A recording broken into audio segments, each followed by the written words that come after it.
Is it about that time? It's about that time. All right, everyone that's in the lobby, come on in. Find your way in and log into ccg.buzz. That's ccg.buzz. We're going to have another fun time before the service begins with majority rules. It's okay to have a little bit of fun. Lift up your spirits. Laughter is good like medicine. While you guys are buzzing in, ccg.buzz. The Billy Bees are playing today, so the Crouch family's decked out in Billy Bees, Buffalo Bills gear. They have better gear than I do. A little jealous, but that's okay. I told Emiliano a little joke there. It's Buffalo Bills land, lots of buffaloes around. You know what the buffalo said to his kid when he went to college? He said, "Bye, son." Went to college, bye, son. So somebody got that. I see that laughter, that one hand right there. You'll be at my comedy special, my half-hour special on Comedy Central. Is everyone logged in? Are you guys all ready to go? I'm trying to call him. Come on in, come hither. The Lord calleth thee to the sanctuary. How's that good? You're using my King Jameseth? All right, so ccg.buzz. We're gonna play majority rules. We've played this before, it's just fun. I never know what you guys are gonna pick. You guys are wild and crazy, and I like that. So let's start with question number 1 at ccg.buzz.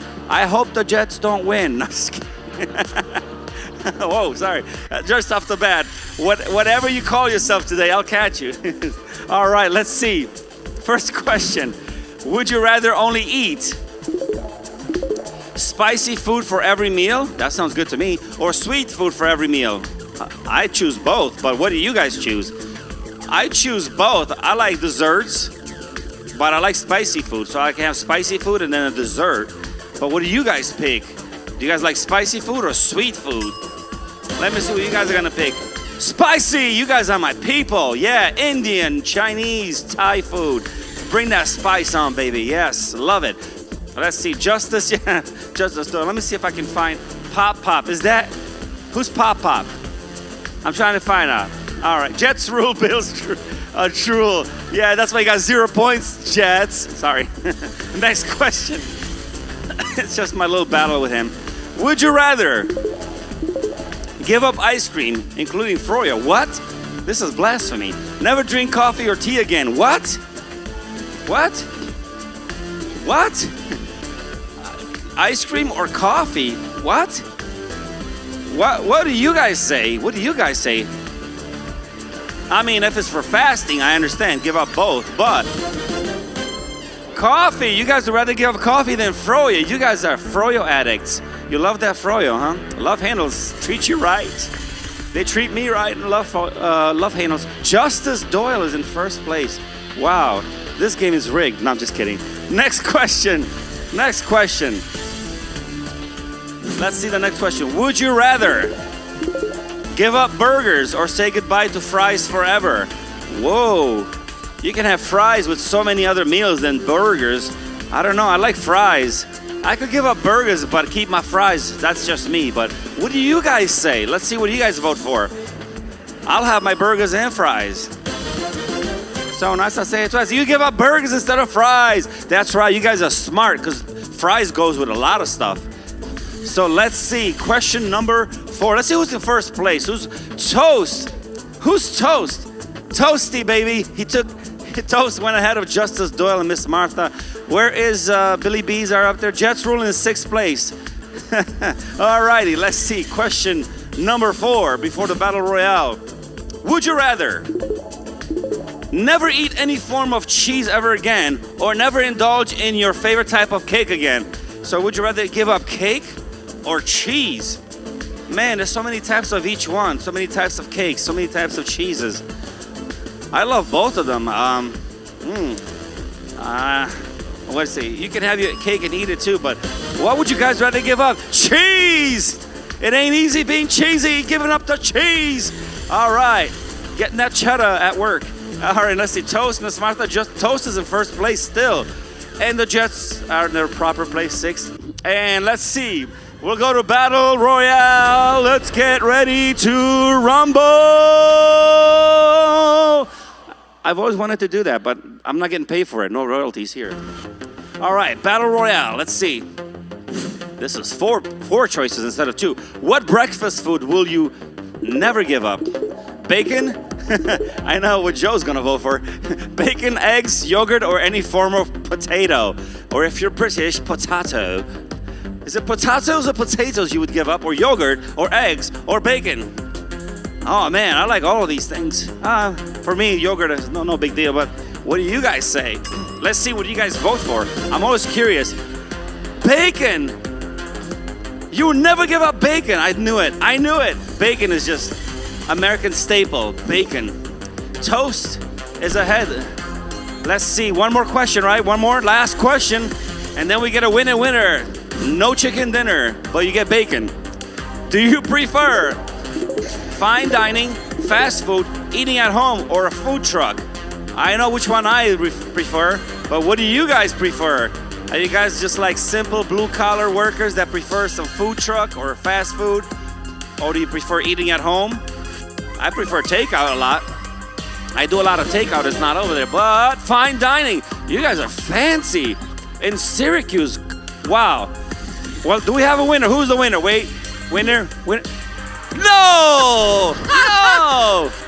No, he cheated. And the Jets He cheated. Back. Oh, we'll give them that victory. They don't get many. Congratulations, Joe. Wow, we got some haterade this morning. Oh, yeah. So rude. So I guess Joe kind of proved his point. Jets do rule, and unfortunately, Bills drool today. Sorry, Bills fans. They didn't drool over that fine dining, though. No, we don't have that here. Anyways, good morning, everyone. How are we? Morning. Woo! All right. We are a community of faith, hope, and love, helping people find their Purpose. because we believe you were created on, Purpose. and we want for it, and we want to be part of that story any way we can. And if you're new to 4 Point, we want to give you a very special thank you for joining us and welcome. If you haven't gotten it already, we have a free banana nut bread for you and a little package at our Welcome Center. So if you haven't gotten it yet, at some point today before you leave, make sure you stop by the Welcome Center straight out these doors, and somebody will be there to hand you your gift and then welcome you properly. Over the next 75 minutes or so, there's really not going to be a right way or wrong way to participate. All we ask that you do engage with us, you do participate, grab some coffee, grab water, grab some popcorn, and just enjoy our weekly gathering. Here at 4 Point, there are many ways to connect. If you want to get out your cell phone, we encourage that. The first thing that you want to do to get connected to our digital connection card is text the word welcome to 315-883-2213. That'll give us a little more information about you and allow us to send you a small token of our appreciation in the mail. Who doesn't love to get snail mail still these days? We also would like you to follow us and connect with us on social media, Facebook, Instagram, Twitter, or X if you still use that. That's just a good way to share with your friends, with your family, what you're doing, where you are, and encourage them to come join you. And the best way we say around here to get connected is to download the Church Center app. That's where we have our calendar of events. That's where we have our life groups, prayer requests, a lot of things in there. So please download that today from either App Store and get more hooked up. Wow, yeah. And speaking of events, I mean, it's December already. Can you believe it? It's already almost the end of the year. It's crazy. Christmas carols is, it's beginning to look a lot like Christmas. Yes. Snow, unfortunately. But we do have a lot of events coming on the course of this month. We have Santa and Mrs. Claus at Love Handles. We have more Krispy Kreme donuts. We have Mickey and Minnie Mouse. Yes, so Santa Claus coming up next Sunday. Minnie and Mickey right before Christmas on the 23rd. And most of all, as he already mentioned, Krispy Kreme donuts. And that happens with our Welcome Home for Christmas celebration on Christmas Eve. So start inviting your friends and family to that. That'll be 6 o'clock here on Christmas Eve, and we're so excited for that. Yes, and we also have, it's that time of month. We have our men's and women's breakfasts. So where are all the men? Wow. I know it's early. The ladies? All right, a little better, a little better. A little better. So the men will have their breakfast at Love Handles. It's in the back. We start at 9. Just come for some food, some fellowship, some fun. The 3 Fs that Jimmy's always talking about here on the weekly gatherings. And come out and see us on Saturday. The women's breakfast, we're gonna have our little holiday party like we always do. So please invite a friend, someone who may not come here. We do encourage you to invite a friend. We have sign-ups. We're gonna have a little white elephant ornament exchange. So if you could bring a wrapped ornament with you, and it'll be a fun time, 9 o'clock at the Doyle's house. Again, all of that information is on the Church Center app. And that's it. Last but not least, the kids can go join Miss Kiwi, and we're going to continue with our conversation.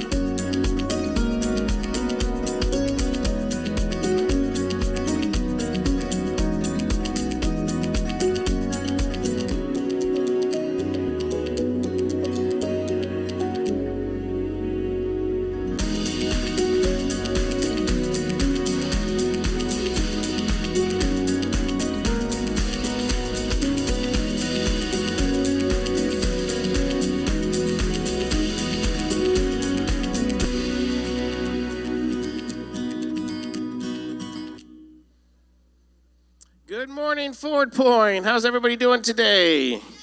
Yeah, boys and girls together. How's everybody doing today? Yeah, so great to see you all. I just want a quick side note on our game there. Joey, that was quite the response there to your W. I'm not sure the guy who voted for never giving up bacon should be responding like that.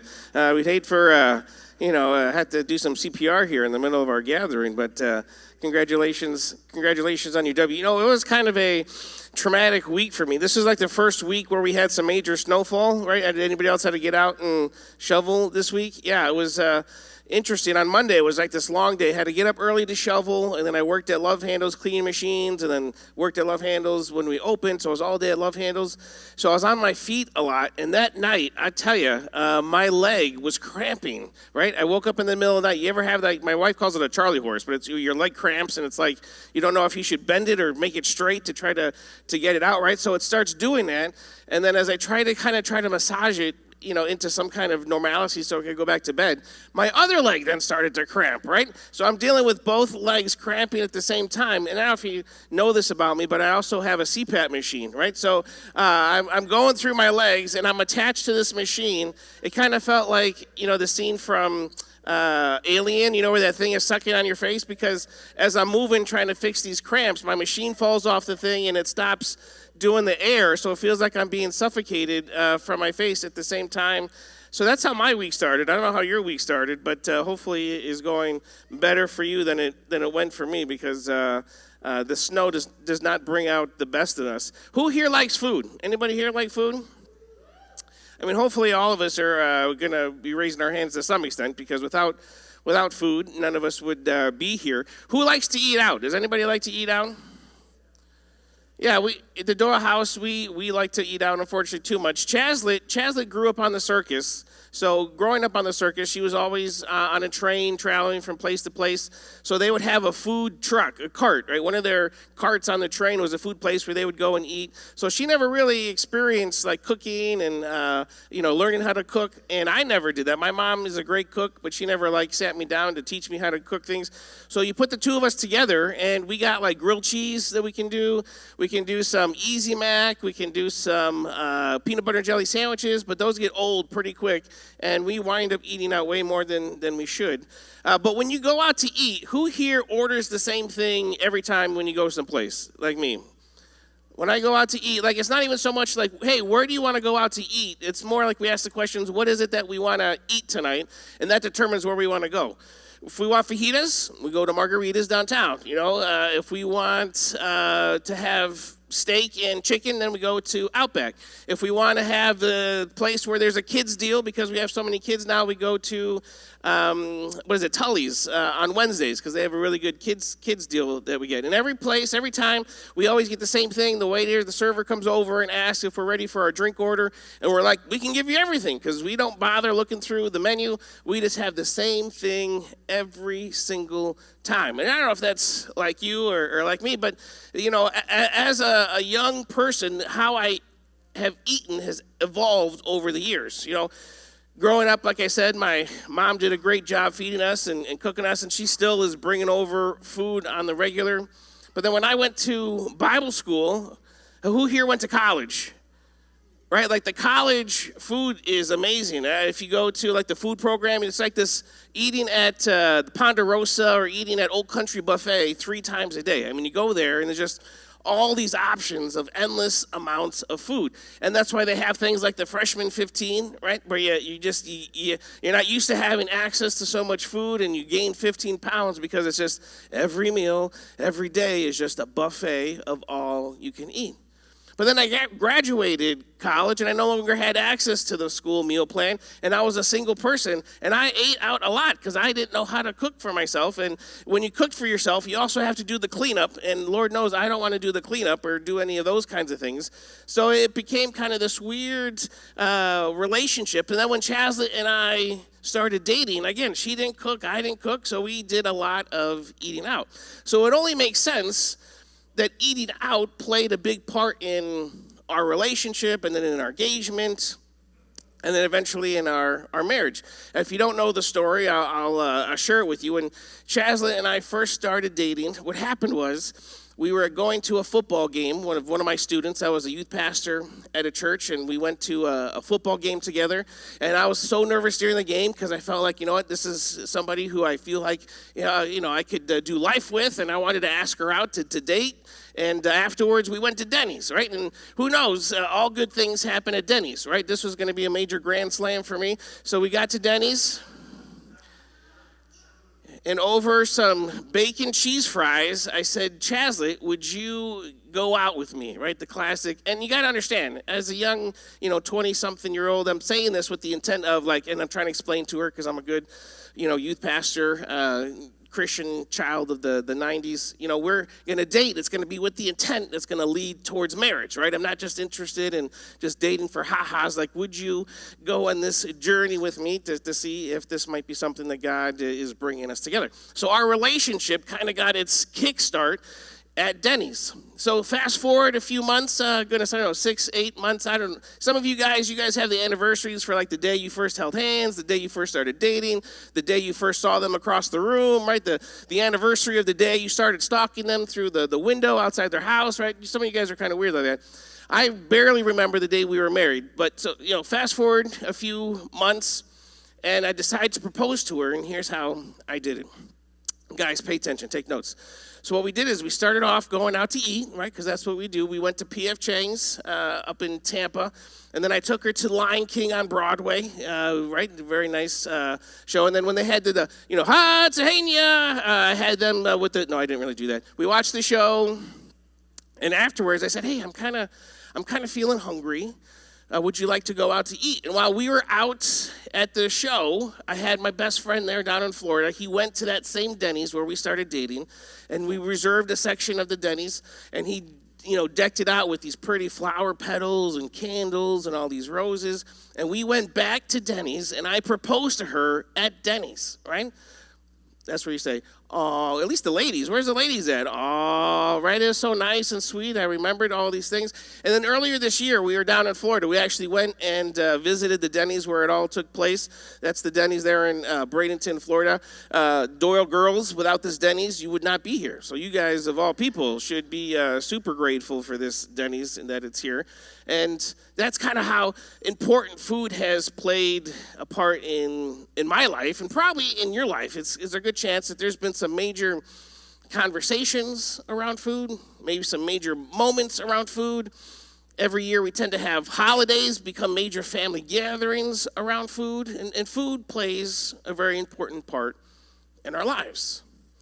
Now, if you're just joining us here at Forward Point this morning, we are in the middle of a series called Love Your Neighbor, right? We're kind of figuring out what does it look like to love our neighbor. We started off with this idea, looking at, Jesus was on this mission, and we want to join him on this mission. The mission is not just to bless us for the sake of being blessed, but you and I are blessed for the sake of now blessing others. And we started off week 1 with this idea that, we're going to begin with prayer. It's important to set this foundation, to lay this bedrock. One, for God to maybe work in the hearts of our neighbors, the people that are around us in proximity, the people who are close to us that we work with. What would it look like if we started this habit where we're actively praying for the people who are in close proximity, who are our neighbors? Because a couple things begin to happen.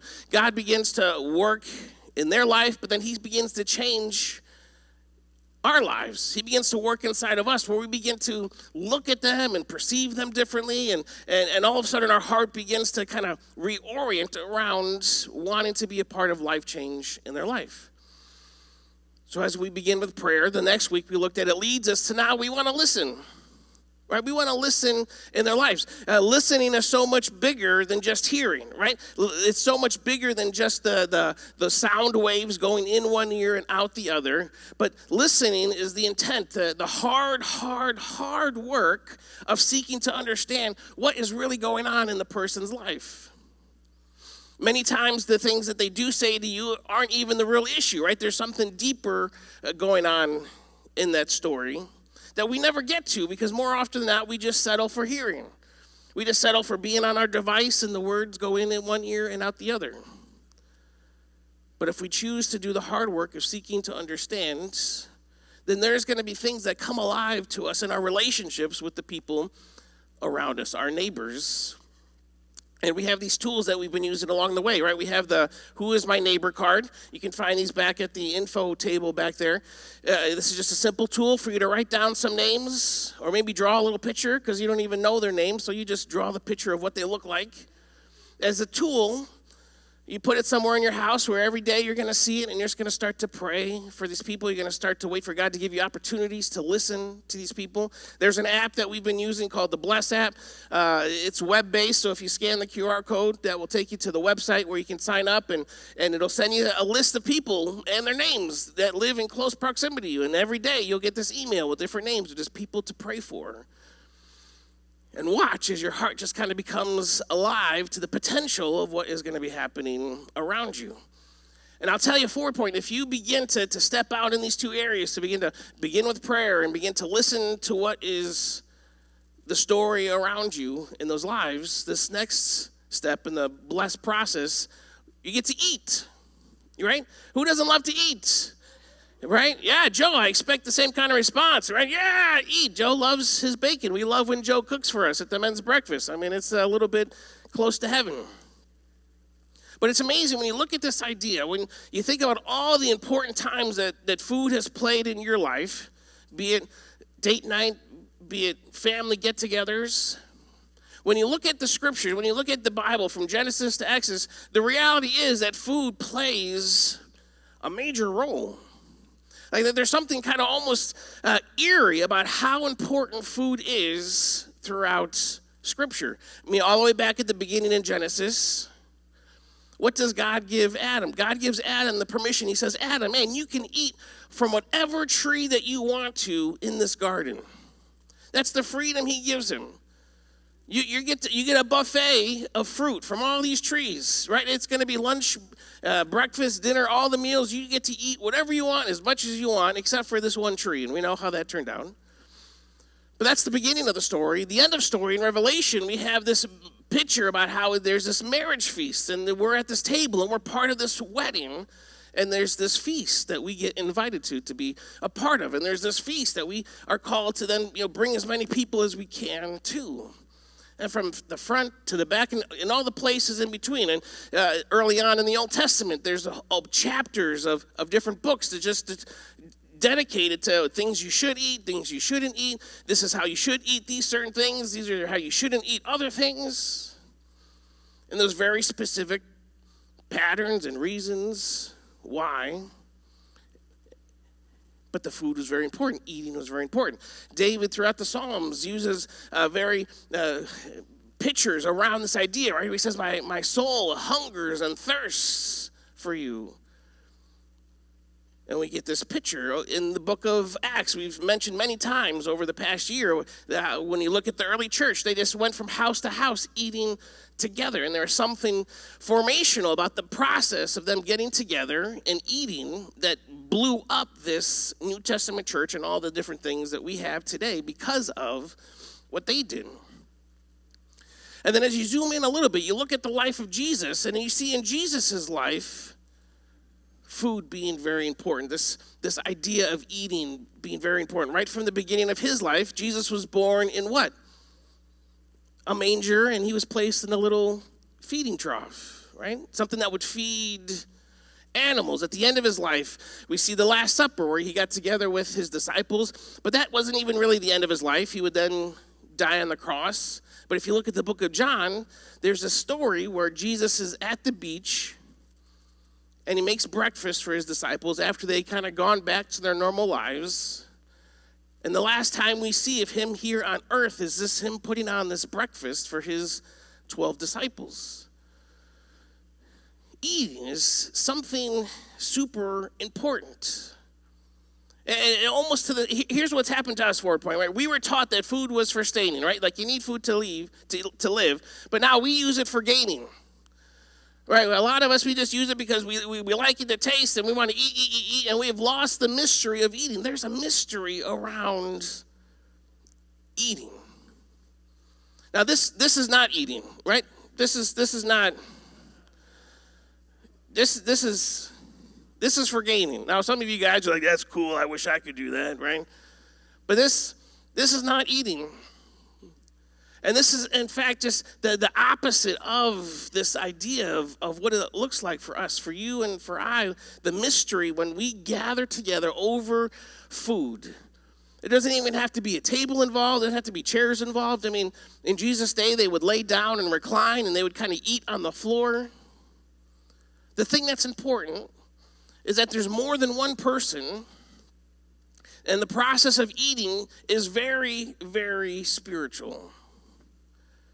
And in fact, there's a mystery behind it, because when it happens, when you create that kind of atmosphere, when you allow those things to happen, something in the spiritual realm happens that I can't even necessarily put my finger on. All I know is that I see throughout Scripture that lives change.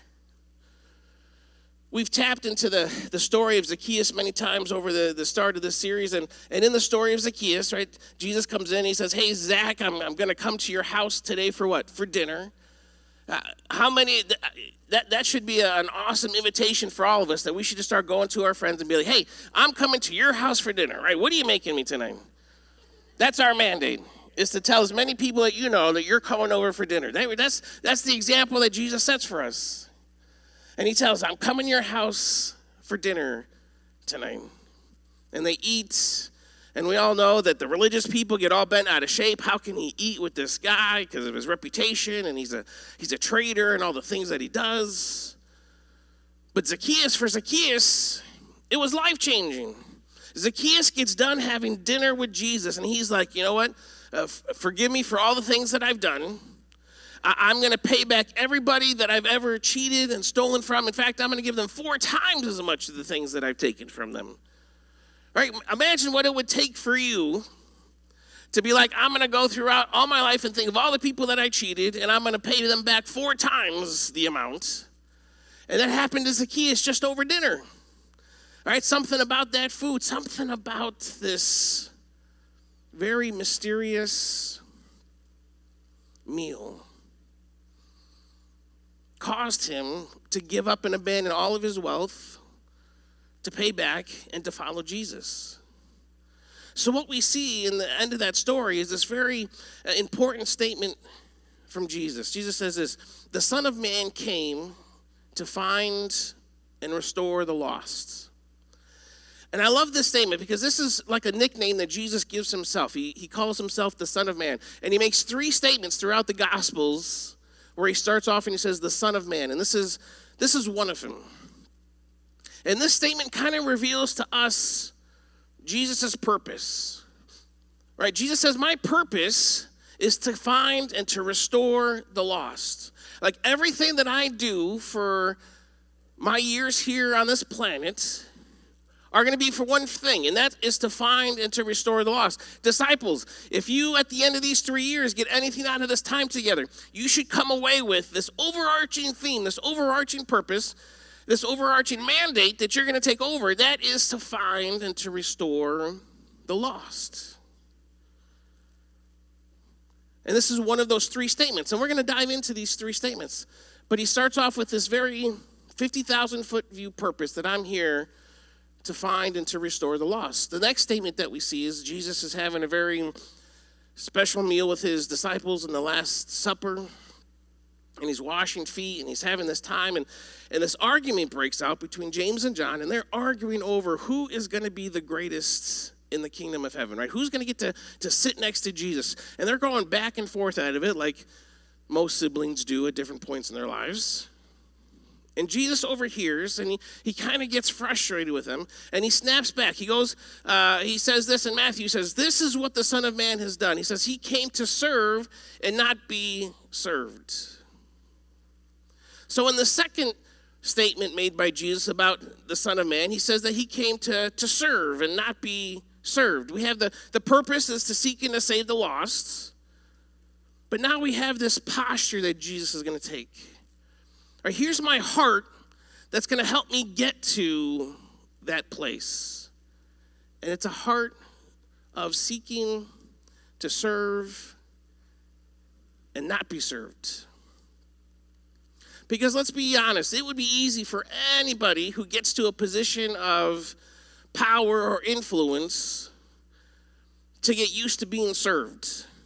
Especially, I see it in, I grew up in the spiritual world.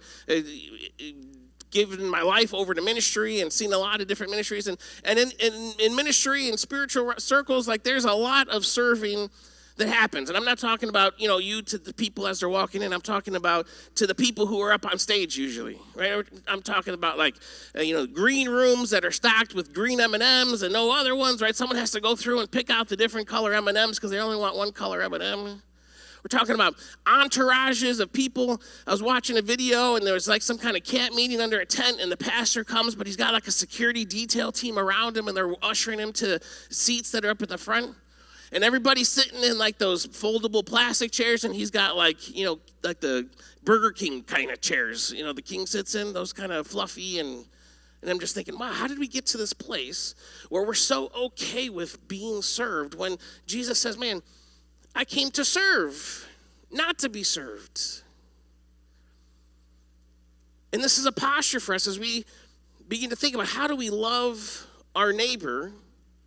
Overarching, man, we gotta adopt Jesus' purpose to seek and to save the lost.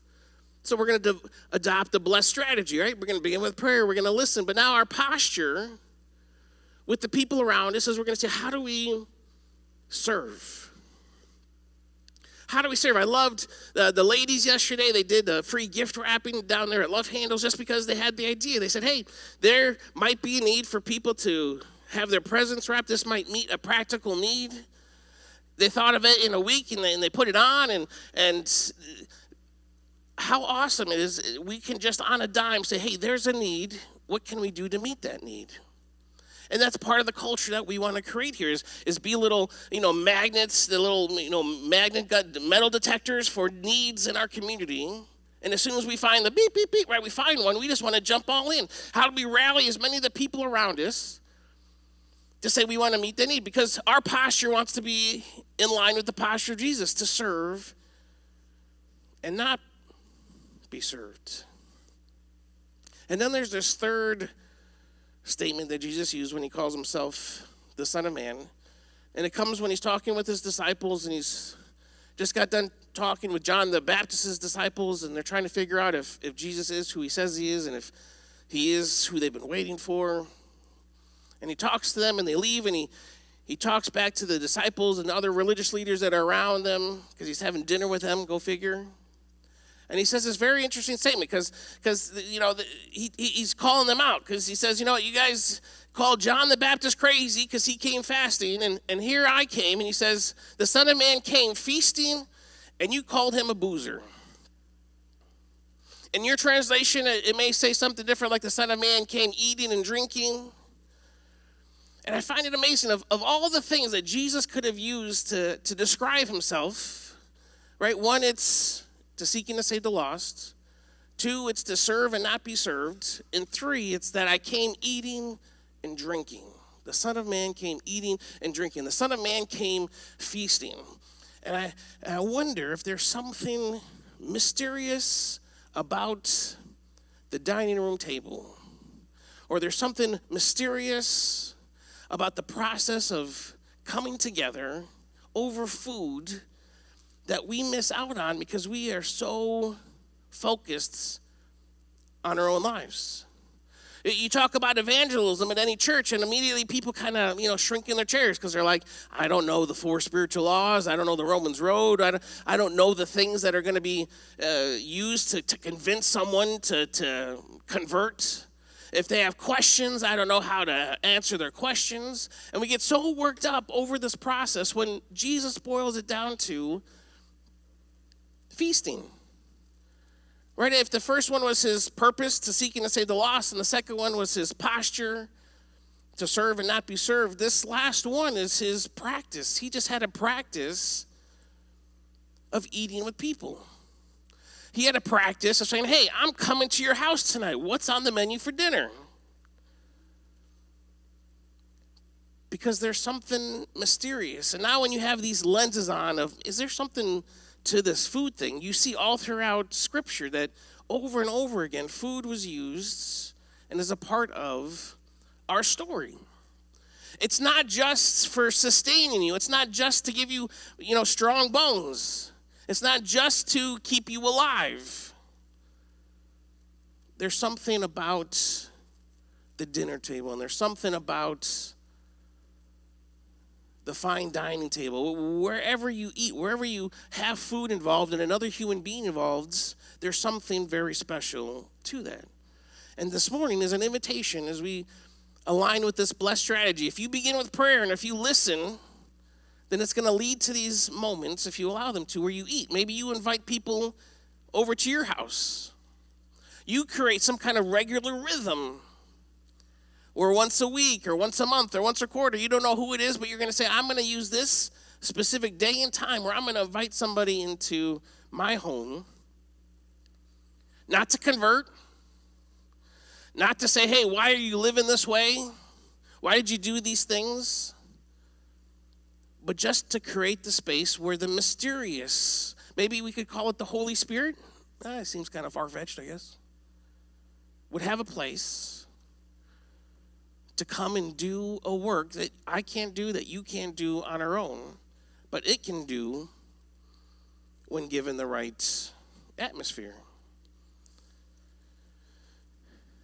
And as I begin to think of this idea, there was a story that I heard not too long ago, the story of Rosario Butterfield. And this is Rosario. Rosario is she was a English professor here at Syracuse University back in 1992. She worked in the English department, and she worked in the women's study programs here at SU. But the thing about her that made her kind of famous in her circles was that she was a very strong activist for the LGBTQ lifestyle.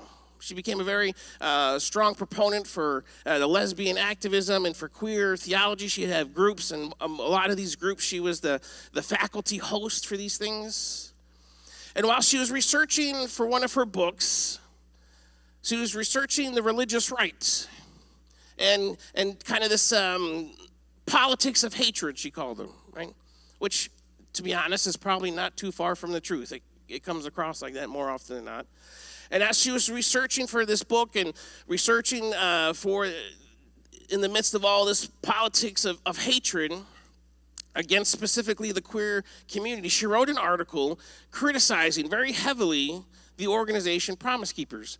Now, if you're not familiar with Promise Keepers, it was an organization back in the day when I was a young man, early, probably teenager years, that that try to rally men together, these different events to speak into men, to call them to live lives of following God, right? So she came out as very harsh criticism towards this organization. But then there was another local pastor here in Syracuse. His name was Ken Smith, then the pastor of the Syracuse Reformed Presbyterian Church. And this is what he did. He just invited her over for dinner. And she describes it. She says, I experienced radically ordinary Christian hospitality. She went there with the intent to ask all sorts of questions that she could use as part of her research. But what she experienced was radically ordinary Christian hospitality. And while I would love to tell you that, after that first dinner, she gave her life to Jesus, or maybe after that first month, she gave her life to Jesus, that wasn't the story.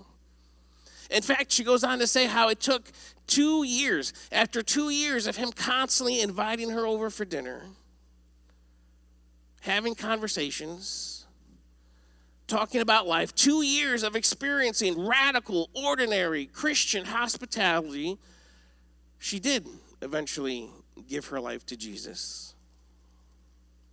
And man, I feel like sometimes it's probably pulling teeth just to say, hey, commit to taking somebody out to dinner once.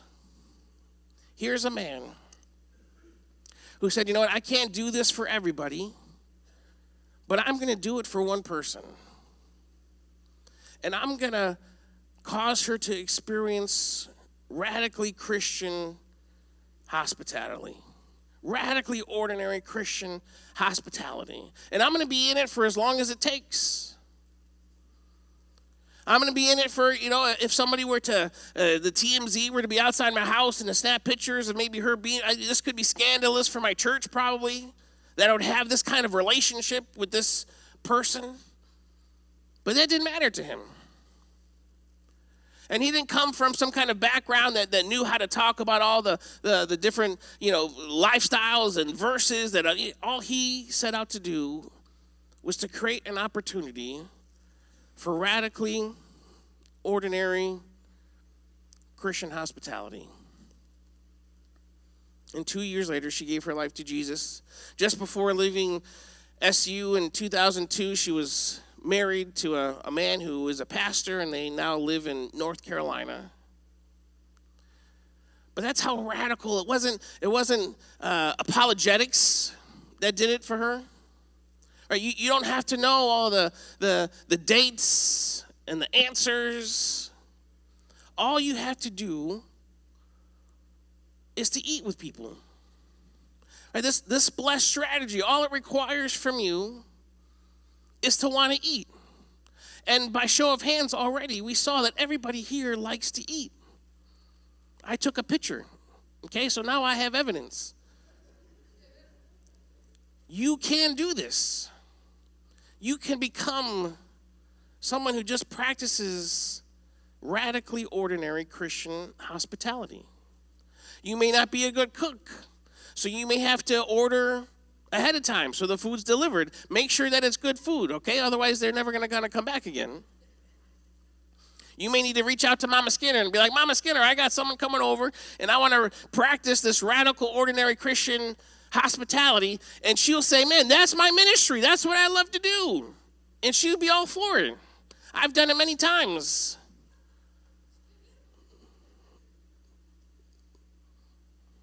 But this is something that we can all do as part of the body, as part of loving our neighbor, is one, we should either be inviting ourselves over to people's houses or we should be inviting people to our house. I recommend starting with inviting them over to your house first. Right? You lay out the welcome mat first, and then you're going to be given a chance to listen to their story. You just ask questions about their life, their hopes, their dreams. And watch as this process, prayer, listening, eating, just begins to revolutionize your relationships with the people around you in your workplace and in your neighborhood. Just because of food.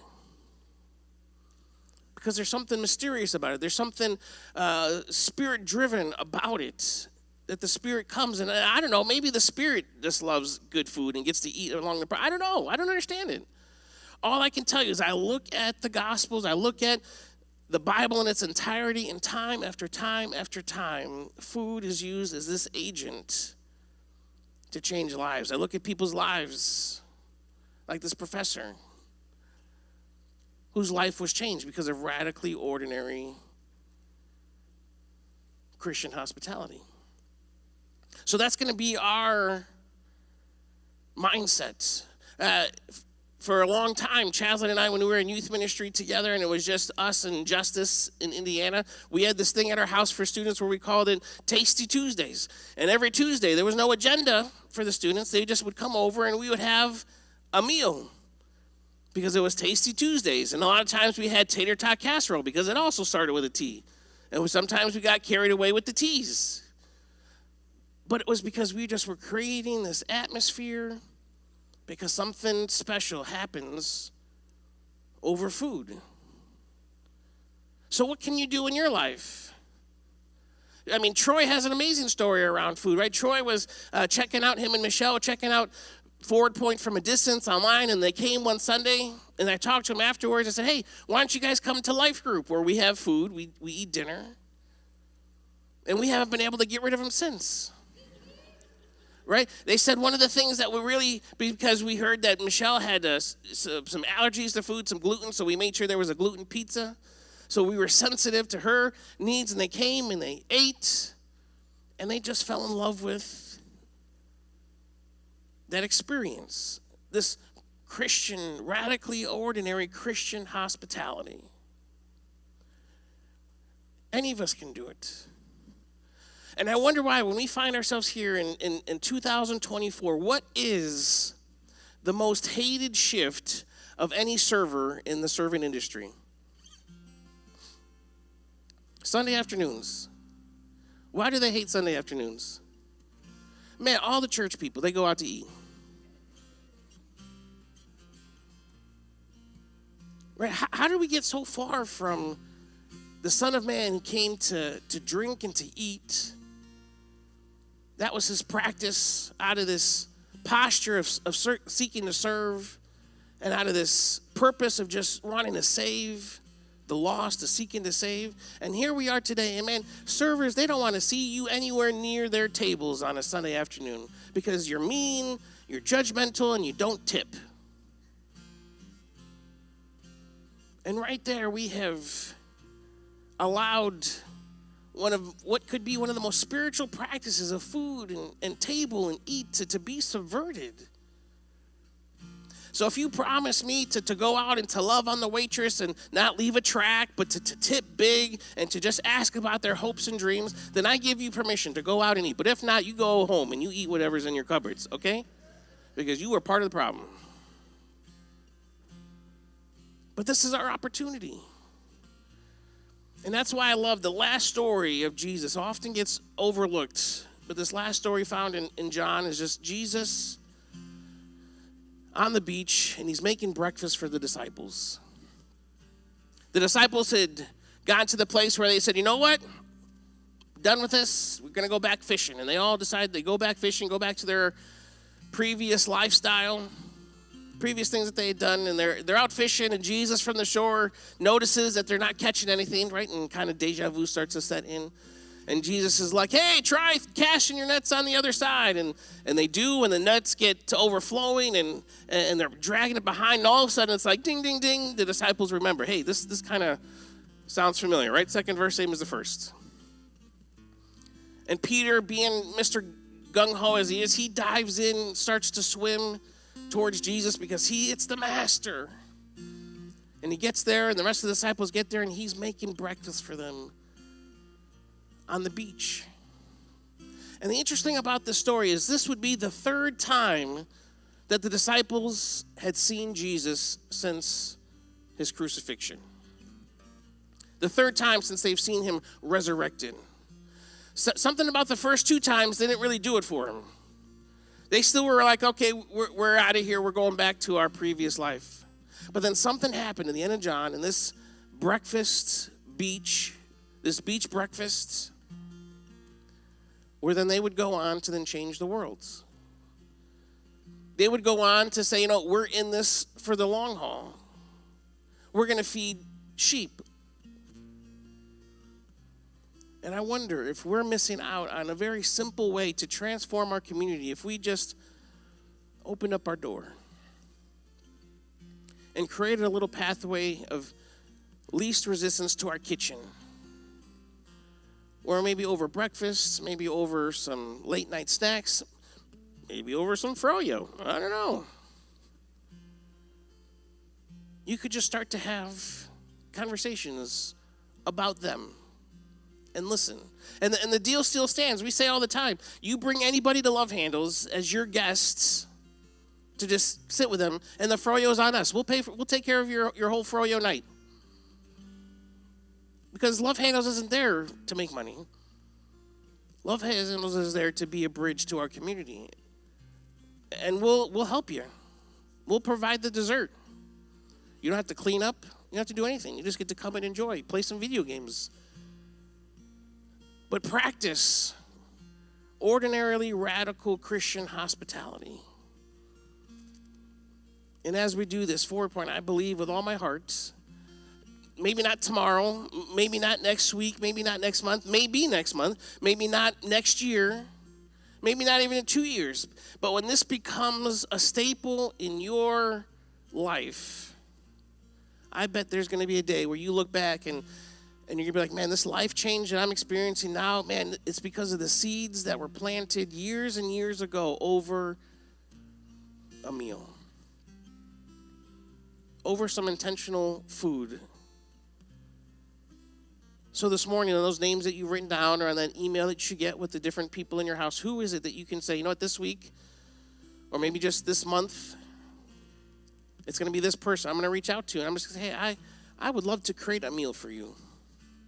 Would you come over? Is there a day that you're free? And in that simple gesture, we are now joining in Jesus in his practice of the Son of Man came eating and drinking. Because he came to be served. He came to serve, not to serve, be served. And he came to seek and to save the lost. God, we are so grateful that we are all here as products of your purpose and your posture and your practice. We're here as products of your heart to seek and to be saved. We're here because there's people in our life who chose to serve us at their own expense. And we're here because somebody decided to have a heart-to-heart conversation with us over a meal, and it started and blossomed into this relationship. So God, would you help us become intentional again with our meals? Would you help us to step into the mystery of the dining room table again?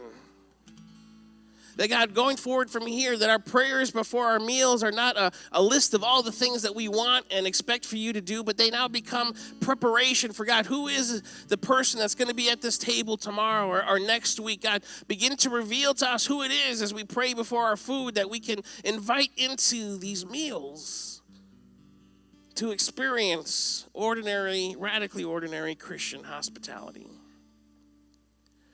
Would you work in our hearts?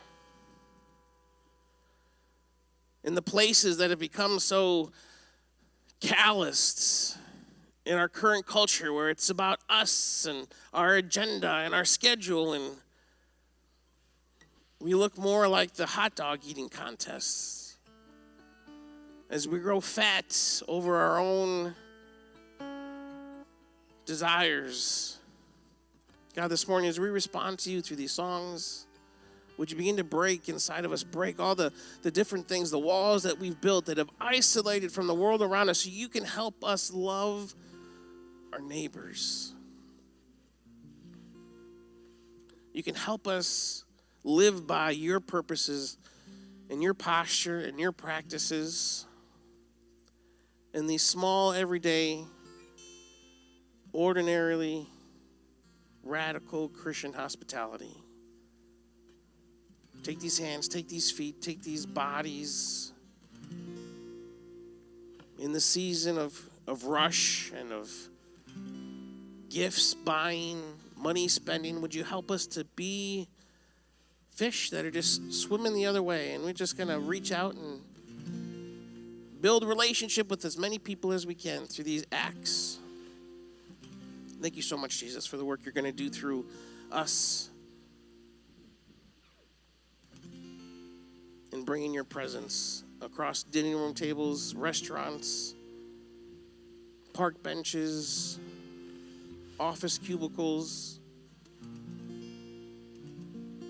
Guide us, inspire us, bring to our imagination ways that we can do this, and allow us to release the hustle and bustle, the tight strain of our lives being wound so tight that we leave no space for these things. God, would you break into our lives so then we can be used to break into other lives through radically ordinary Christian hospitality.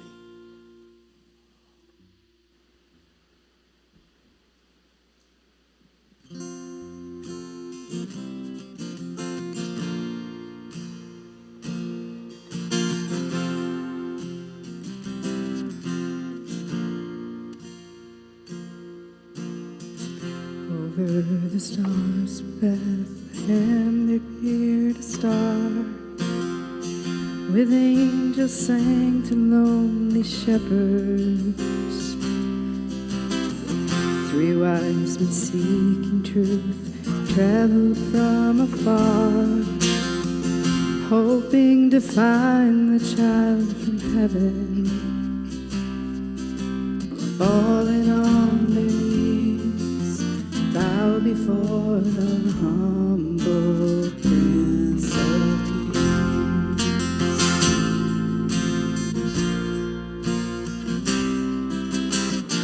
I bring an offering of worship to my King. No one on earth deserves the praises that I sing. Jesus, may you receive the honor that you're due. Oh, let me bring an offering to you.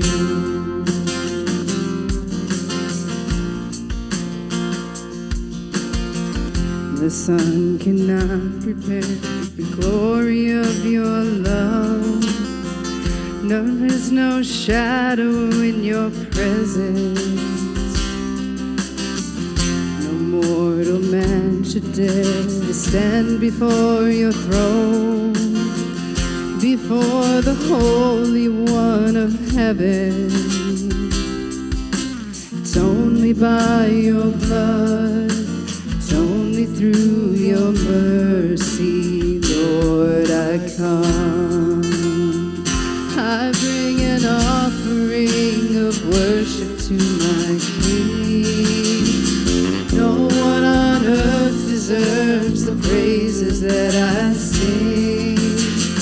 Jesus, may you receive the honor that you're due.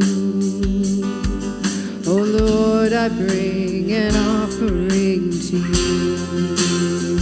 I bring an offering of worship to my King. No one on earth deserves the praises that I sing. Jesus, may you receive the honor that you're due. Oh Lord, we bring an offering to you. Oh Lord, we bring an offering to you.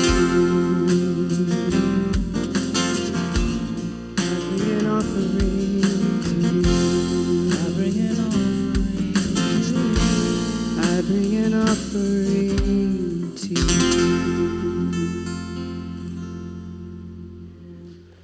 Hallelujah. If I could get the words right, George, that's great.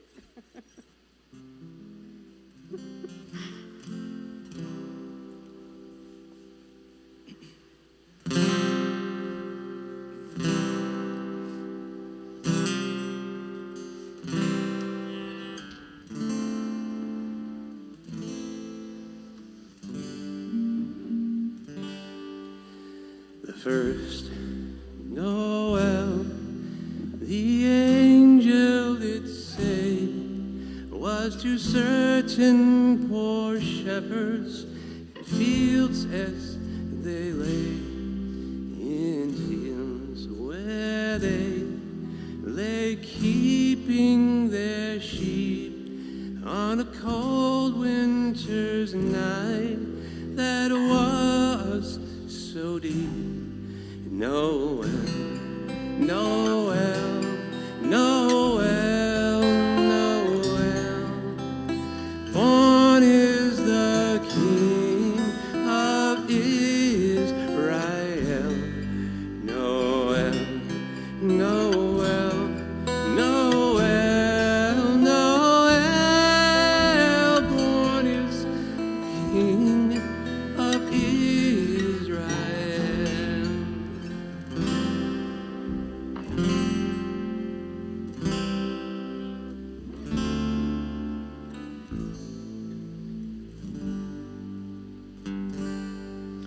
They looked up and saw a star shining in the east, beyond them far, and to the earth it gave great light, and so it continued both day and night. Noel, Noel, Noel, Noel, born is the King of Israel. Noel, Noel, Noel, Noel, born is the King of Israel.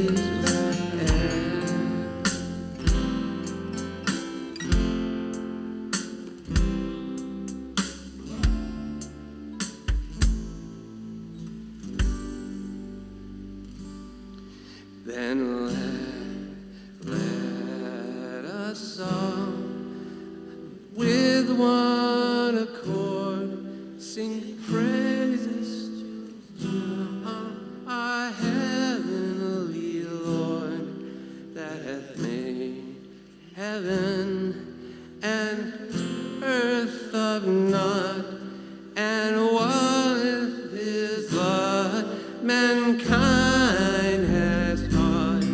Noel, Noel, Noel, Noel, born is the King of Israel.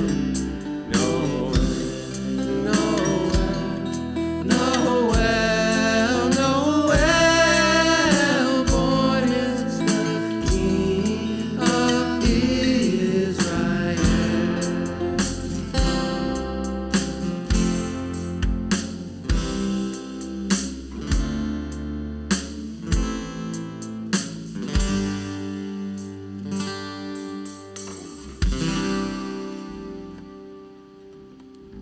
Hallelujah.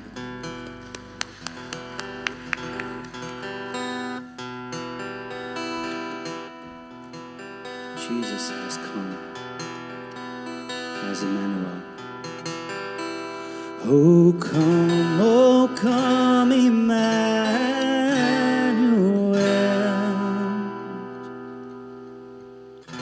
and ransom captive Israel that mourns in lonely exile here, until the Son of God appear. Rejoice, rejoice, Emmanuel shall come to thee, O Israel.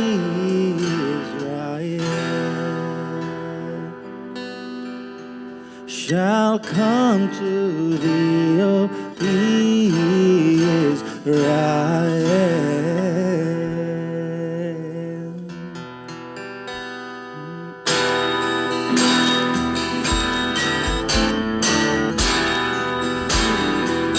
Here we go. Oh, come thou day spring, come and cheer our spirits by thine advent here, and drive away the shades of night, and pierce the clouds and bring us light.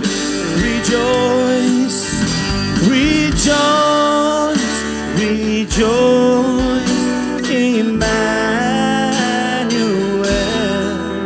shall come to thee, O Israel.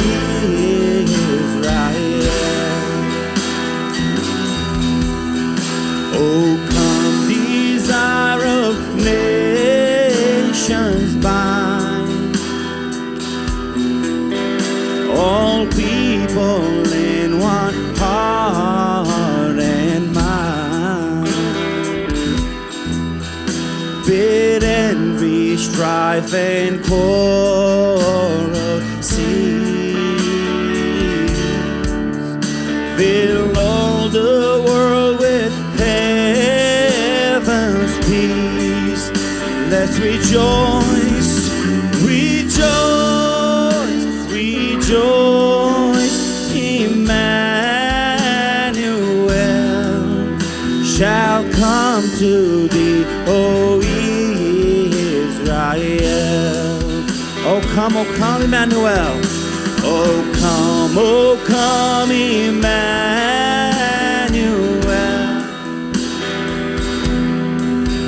and ransom captive Israel that mourns in lonely exile here, until the Son of God appear. Let us rejoice, rejoice, rejoice. Emmanuel shall come to thee, O Israel. Rejoice, rejoice, Emmanuel shall come to thee, O Israel. Rejoice, rejoice, Emmanuel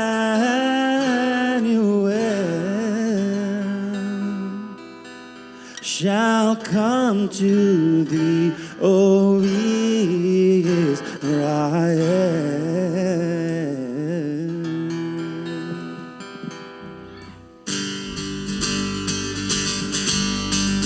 Right, we all like to have some Christmas carol songs going on now, don't we, George? Yes, sir. Joy to the world. Come on, everybody, put your hands together for Joy to the World.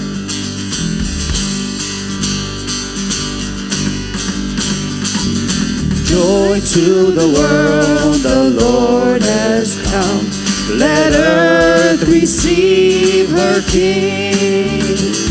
Let every heart prepare him room. And heaven and nature sing. And heaven and nature sing. And heaven and nature sing.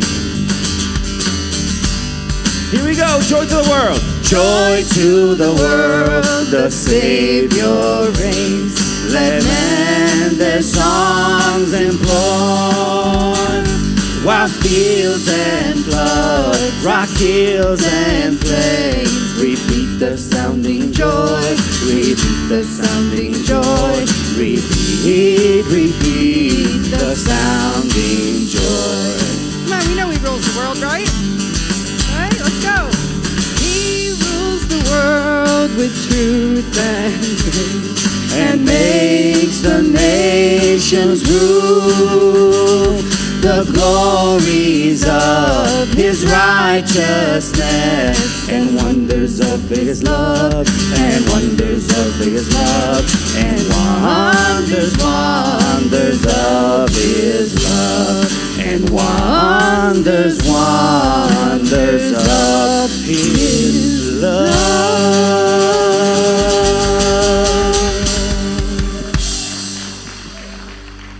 That just always puts me in a good mood. I love Joy to the World. Everyone, we just want to thank you for joining us this morning. In this season, we are still supposed to show gratitude for what we have, not what we're asking for, but be gracious to each other and everyone. So in that season of graciousness, we want to ask you to consider to help us continue to do the big things that we are here in this community. We have some big things on the horizon under our belt. We're not ready to share them quite yet, but at your end of this season, giving this year, we do ask you to consider our community here at Forward Point. I remember when I first started, we were making the pull for love handles and asking for donors, and look, in just 2.5 years what we've done with love handles here in the community. So as you are thinking of giving, please consider us in this community. And on a more personal note for me, Forward Point has been kind of special for me. I've only been in the Syracuse area for about 2.5, 3 years now. And last year, my daughter had a really difficult time getting pregnant. And during Life Group, I remember when I got the news from my daughter, my heart was kind of breaking for her and her husband. And during Life Group, I kind of pulled some of the leaders there, and we kind of prayed for my daughter and my son-in-law.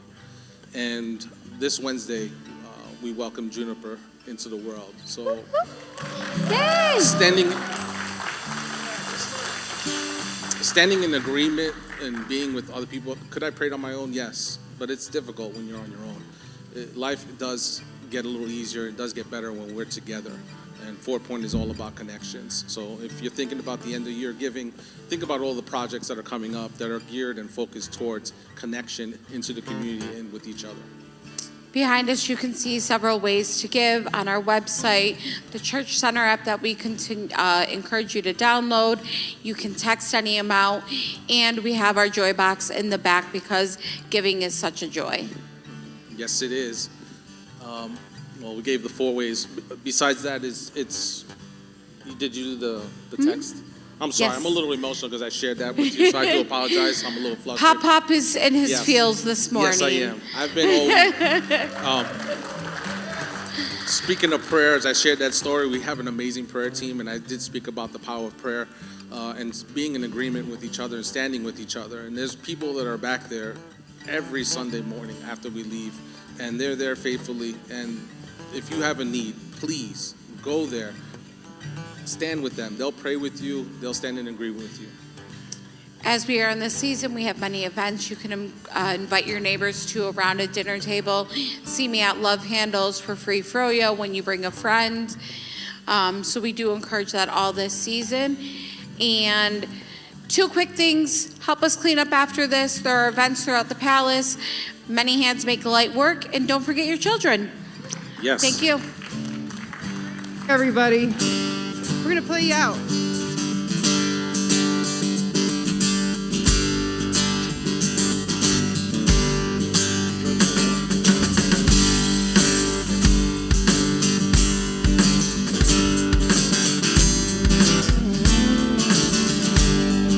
Joy to the world. Joy to the world, the Lord has come.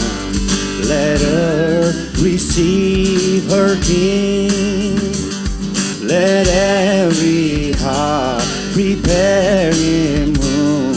And heaven and nature sing, and heaven and nature sing, and heaven and nature sing.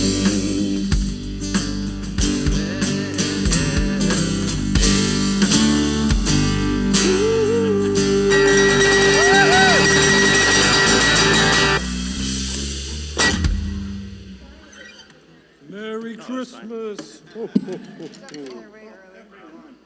ho.